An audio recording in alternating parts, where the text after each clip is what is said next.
Tom Aspinall versus Curtis Blaydes #2 needs to happen, and I'll tell you why, because both want the rematch, and the first fight didn't count since Tom Aspinall got a knee injury in round 1 and the fight had to be stopped. Who do actually win the rematch? Well, before we talk about who's going to win the rematch, let's take a look at their latest performances, in which Tom Aspinall fought Marcin Tybura, in which he TKO'd him in round 1. After this, Tom Aspinall went on to fight Sergey, in which he knocked him out in round 1. His leg kicks will pay dividends.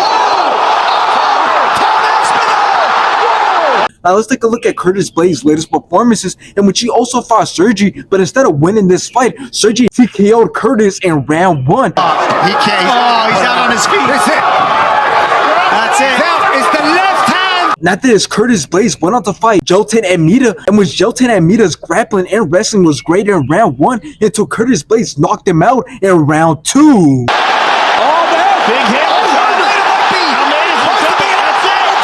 Now, one thing to take note about the first fight is that we really didn't get to see much, but Curtis did say in an interview after the fight that he believes that they only really had about 3 exchanges, in which he felt that he won every single exchange, as he felt that his timing was getting better after every single exchange. But obviously this doesn't really mean anything, because you can't say you're winning the fight when the fight only lasted about 15 seconds. So whatever he was able to do in that fight doesn't really matter and can be used as a way to say that he'll win the rematch against Tom Aspinall. So what happens in the rematch? Well, both men have had 2 fights after they fought each other, in which obviously Tom Aspinall won both of his fights and became the interim heavyweight champion. And as for Curtis, well, he lost the first fight after they fought each other, but then obviously came back and won the second fight by knockout. So obviously in that case, you would say that Tom Aspinall should win this fight, but it could still be a very close fight. But from what I have seen from Tom Aspinall, he looks really quick and is very fast, especially for being a heavyweight. And we all know that he definitely has dangerous amount of power in both his hands and kicks.